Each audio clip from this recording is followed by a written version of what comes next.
We are living through challenging times. There's deadly wildfires out west. New evacuation orders are in place, and we're seeing these heartbreaking... Many of us are struggling with feelings of isolation and an uncertain future.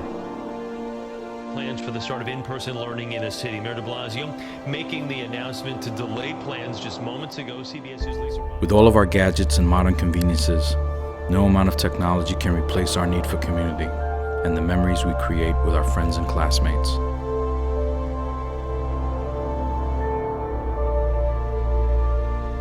But if history has taught us anything, it's that the world is always changing, and we have the ability to overcome any obstacle to reach our fullest potential. Liftoff of the Falcon 9 and Crew Dragon.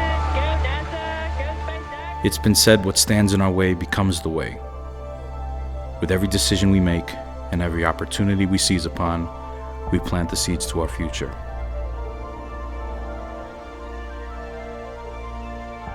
We are a community of hope, and though the road ahead will be difficult, you are not alone.